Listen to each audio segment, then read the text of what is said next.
that time of year again. My favourite time of the year.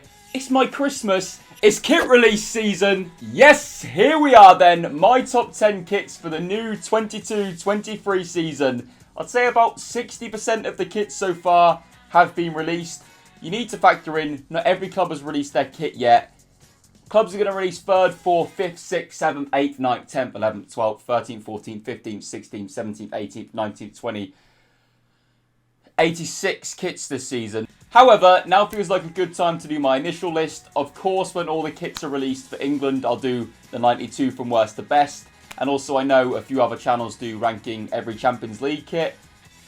Not really too fussed about the Champions League personally, but I am fussed about kits. So if you guys want to see me rank every Champions League kit when they're announced, let me know and I can do that as well. But this is my initial list. Bear in mind, about 40% of clubs haven't done theirs yet. But there's some bangers. That's a banger right there, KFC. Bruh. Also, just before we get into this, I'm going to give away a new 22-23 kit to one of you, worth around £70. It will be a kit of your choice for whoever you support. All you have to do to have a chance of winning it is like this video and subscribe to the channel and tick them bell notification buttons, and you can win your club's new 22-23 shirt. Just before we do this though, I have two honourable mentions, starting off with this York City anniversary kit. The reason it's here is because you're only allowed one kit per club. So all I'll say, York fans, all 5 of them watching this, I'm not saying you only have 5 fans, I'm saying the likelihood of your... And my second honourable mention is this Inter Milan away shirt. The reason being is it's going to look class on the players, but they're never going to release a dry fit ADV version of the away shirt. So the home shirt is going to look like a really cheap replica, in my opinion. Show you what I mean as an example quickly, actually. Look at last season's away kit and the players. Look at it in a replica. It's not the same detailed material, whereas before, if you'd have got the away shirt like this, it still feels quite premium. Anyway, in at 10th, another mental shirt. You're going to hate me for it, but I've put Bristol City's goalkeeper shirt. Oh, come on! Of every club in the world. I just love mental designs, and like, it's intentionally mental. They've made it to get me. You've got me, well done. You made the top 10. Well played. In at 9th, it was inevitable PSG and Nike were going to be on here at some point. I've said so many times on this channel about how much I love the PSG Nike stuff. This one hasn't quite hit the heights of the other ones for me. I don't know why, because I love a centralised badge. I love a centralised Nike. I just think that huge gap where the sponsor's going to sit is just too big, in my opinion. Like, it breaks up the design too much, in my eyes. It's taken what could have been like a top 5 down to 9th. But it's still great, and I'm obviously going to buy it. You need help. I'm sorry, but there's only one thing to do. I've got nothing left. I've got nothing left. In at 8th, now hear me out here, Kilmarnock's 3rd shirt. I know what you're thinking. I've lost the plot. That happened a while ago, but this shirt I think is absolutely fantastic. Look at the sponsor. They've got bakery on there. Yes, we're back in the 90s. I wasn't born yet. Well, I was born in 97. So most of the 90s would have been pretty much Ellis free, and you must have loved it. Yes. In at 7th, Dortmund and Puma is very divisive. Either they make a kit that's like universally loved, like the blackout, or is universally like the middle child. It is stinker. I quite liked it though. However, this year's kit, in my opinion, fits into the win column because look at it. It's great. I love the stripes. I actually love how they've been broken up here. I think it works really well and is actually quite an effective way of incorporating the sponsor. And I think it looks really nice. There's a few people moaning about the fact that the Dortmund stripes don't continue down the whole way. But they've done this same thing for years. Like, examples there. Like, it looks great. I think it's a good kit. Well done, Dortmund. Well done, Puma. In its 7th, Europa Conference League. 6th, this was unintentionally leaked by Sports Direct. They've started selling it in some of their shops accidentally. But it's Ajax's away shirt. And I know I kind of slip into this thing of where these top 10 lists, there's an Inter shirt, there's a PSG, there's probably a Barca, there's probably a Dortmund and an Ajax. But they make great... Adidas love Ajax. They know the hipster stuff's there. They know people love an Ajax shirt. They know people love to wear them to festivals. They lean into it massively. Adidas, because Ajax are like one of their A-tier clubs, put effort in. And if I have to say one more time about how lazy they are with the B-team clubs like Leeds, people will get fed up, but they're lazy, alright? And Adidas, if you want to work with me in future, I didn't say it. I really love every kit you've ever done. I honestly think it's fantastic. 5th place is a shirt people are already dubbing Kit of the Season. It's Coventry City's home shirt. And yes, I see how people jump to this conclusion. Because if you look at the marketing images on screen, it was used with these blue LED lights that make the shirt pop a lot more.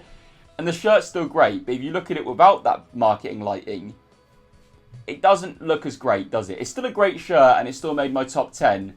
For obvious reasons, it's not going to be higher because I'm a sucker for a vendetta. But I think it's a good shirt. I think it's a great shirt, actually, and I think Hummel smash it with Coventry. Someone in Hummel's design team has to be a Coventry fan because they have not made them one bad kit. Like, I wish Leeds had Hummel. Wish Leeds still had Calvin Phillips and Rafinha, but by the time this video goes out, we won't. It's not making me laugh at you. In 4th place is a shirt that is also quite divisive. It's Man City's home shirt. I've been very open on Twitter saying how much I love this shirt. I think it's great. I think it's an absolutely just really well-made football shirt. You've got the centralised logo, centralised Puma. You've got the colours on the neckline in the maroon referencing the club's history. It's subtle, it's great. And the amount of ones with that are going to have Haaland on the back, going around festivals, around the world, is going to be incredible. I think it's going to potentially be one of the most sold shirts of the season, which is mental because obviously Man City shirts don't stereotypically do huge numbers. But I think the Haaland move, Foden, Grealish, Haaland and that, they're going to rock it superbly and I think it's going to make huge numbers. I think we're going to see that shirt everywhere. I think it's a winner. 3rd place. I'm just annoying people at this point, but I've gone for Barcelona. Hear me out. In 10 years' time, Gavi, Pedri, Fati wearing this shirt is going to be used by the hipster football Twitter accounts going, once upon a time in Barcelona, look at who they had. Oh, when they were young, look at this, and now look what they did. Them three, as long as Fati stays injury-free, are the future of Barcelona, right? This kit is fantastic. I think it's great. A lot of people are moaning about this bit here. But I think it looks great and I think it works well. And what I also like is the Spotify sponsor. And I'm completely clutching at straws here. But I think that sponsor has potential to be one of the most innovative shirt sponsors of all time. Because those of you who have seen, people get Spotify like QR codes tattooed on them. And if you scan it, it plays their favourite song. Imagine for like 10, 15 euros extra, you can get your Spotify sponsor with your favourite song like as a barcode underneath it. Barcelona will accept it. They need all the money they can get. Like they'll do it. I would imagine you could pay 15 quid to have like it scans and it plays your favourite song. I'm a genius. Hire me Nike, hire me Barcelona, hire me Spotify because that's a win. I think that is an unbelievably cool potential thing to do with the sponsor. But even if they don't, it's my top 3. 2nd place, I said York City were going to be in here at some point. It was just a matter of where. They've made a brown football kit look nice. Like, oh my God. I don't know who was involved with York City's design team this season, but they've smashed it out the park. And I know some big club fans right now might be a bit like, oh, it's York's. I don't care. Like, I'm someone who loves football at every level. And also, the level of your club doesn't necessarily mean your kits are great.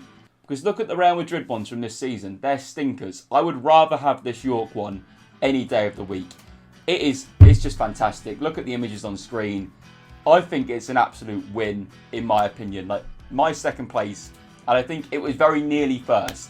It was pipped to the post by one shirt, which is drum. Oh, what's it going to be? Which fan base is going to be happy, and which there's going to be a very vocal fan base unhappy with this choice. Because my number 1 at this current time of recording, Celtics away shirt. Useless bastard. Look at that. There's a huge elephant in the room here. And it's the sponsor because it goes against everything I stand for. And you're right. But you can get it without the sponsor. You can get it sponsorless, and look at that kit on screen right now.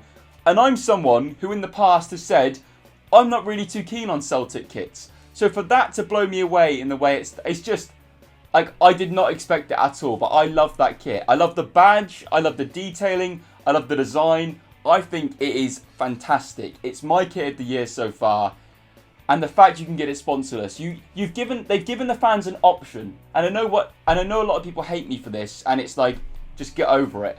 But to give fans the option if they want it with the sponsor or without is something I think every club should do, especially if they have a sponsor that is illegal to do in certain countries. You know what I mean? So, Celtic, well played. So, that is my top 10 kits for the new 22-23 season. Let me know your top 10 in the comments, and also let me know your thoughts on my list. I've been Ellis, and I'll see you very soon for more away days, very soon, and more football shirt content. Ciao, ciao, bye.